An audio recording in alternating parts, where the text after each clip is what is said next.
te souhaite une très heureuse année 2026. Tu sais, 2026 est une année de gloire, vraiment. Et Dieu va se glorifier au travers de ta vie. Mais je prie afin que sa relation avec toi soit consolidée. Je prie qu'il y ait une renaissance dans ta relation avec le Seigneur, afin qu'il t'utilise puissamment. Je prie que le Seigneur et toi vous fassiez juste un au nom de Jésus-Christ. Que 2026 te trouve dans la consécration.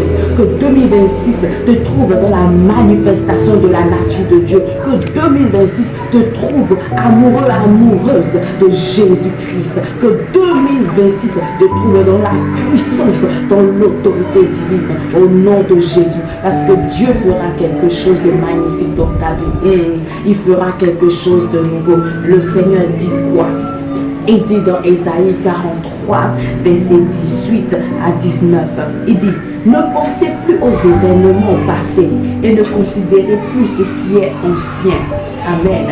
Voici, je vais faire une chose nouvelle sur le point d'arriver. Ne la connaîtrez-vous pas? Je mettrai un chemin dans le désert et des fleuves dans la solitude. C'est ce que le Seigneur fera dans ta vie. Il a dit de ne plus penser à ce que tu as subi auparavant, aux douleurs du passé, aux peines du passé, aux trahisons du passé, aux échecs, à l'humiliation, à toutes ces choses que tu as pu subir. Il a dit de ne plus penser à ça, à la honte du passé. De ne plus penser au désert du passé, parce qu'il fera quelque chose de nouveau. Cette chose nouvelle, il avait déjà commencé même dans le désert que tu traversais, mais tu ne pouvais pas voir parce que tu souffrais. Il avait commencé cette chose. Dieu tisse le bonheur lorsque nous pensons être en train de souffrir, parce qu'il sait ce qu'il est en train de faire, et c'est ce qui fera une chose nouvelle dans ta vie, une chose glorieuse dans ta vie. Il t'amènera là où toi tu ne pensais jamais aller. Il te fera vivre des merveilles que tu n'aurais jamais imaginé vivre dans ta vie, au nom de Jésus. C'est ce que le Seigneur fait dans ta vie. Il dit qu'il fera une chose nouvelle, et oui, qu'il mettra un chemin dans le désert, des fleuves dans la solitude. Cela veut dire, là où on pensait que c'était impossible, c'est impossible que quelque chose de bon sorte de cette chose, ou là où les gens pensaient que c'est impossible que quelque chose de grandiose sorte de toi, parce qu'il t'a fait traverser ce désert, parce qu'il a accepté que tu acceptes que tu subisses cette humiliation, ce rejet. Il fera quelque chose de grandiose dans ta vie. Dieu le fera au nom de Jésus. Je prie pour cette implantation dans ta vie. Ne pleure plus. Laisse Dieu agir dans ta vie. Mais juste aie cette relation avec lui. Aie cette communion avec lui. Nous allons lire Luc 10. Luc 10, 38 à 42. Lisons ensemble. Comme Jésus était en chemin avec ses disciples, il entra dans un village et une femme nommée Marthe le reçut dans sa maison. Elle avait une sœur nommée Marie qui, s'étant assise aux pieds du Seigneur, écoutait sa parole.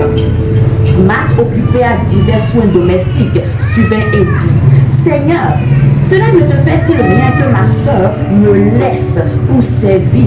Dis-lui donc de m'aider.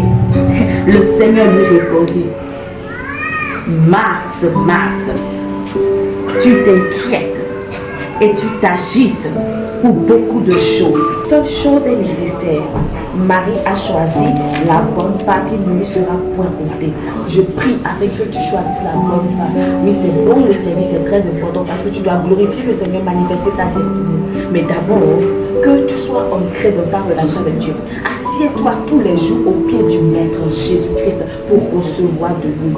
Apprends à contempler sa face afin d'être transformé en la même image que lui, en manifestant sa nature, en étant amour, joie, douceur, justice, gloire, vie, pureté, consécration, sainteté, bonté, patience, fidélité, au nom de Jésus. Je prie afin que tu t'assieds toujours au pied du Maître, que tu choisisses la bonne part, c'est-à-dire Jésus-Christ.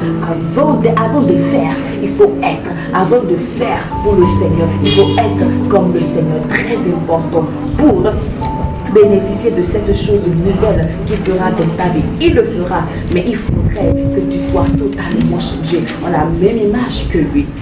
Ne sois pas comme, nous allons lire Luc 16, ne sois pas comme les pharisiens.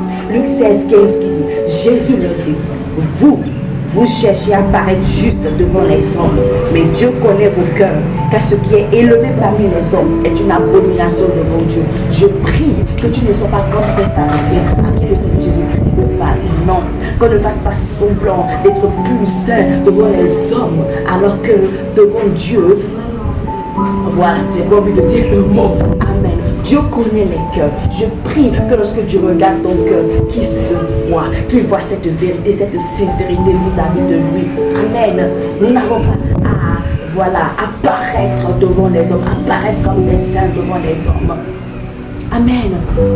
Nous n'avons pas à nous justifier devant les hommes, mais à nous justifier devant Dieu, à justifier qui nous sommes devant Dieu. C'est lorsque nous sommes vrais avec Dieu, sincères avec Dieu, que cela se transmet vraiment aux hommes. Les hommes peuvent nous acclamer, mais si Dieu ne nous acclame pas, c'est un échec.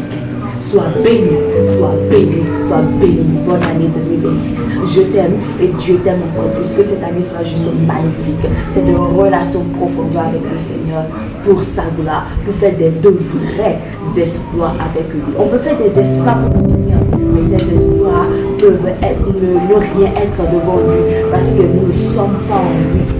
Mais lorsque nous sommes en Dieu, on crée en Dieu, les exploits deviennent vraiment vrais aux yeux de Dieu. Ce qu'il veut, ce que Dieu veut d'abord, c'est ton cœur, c'est toi. Avant le service, c'est toi qu'il veut. Amen.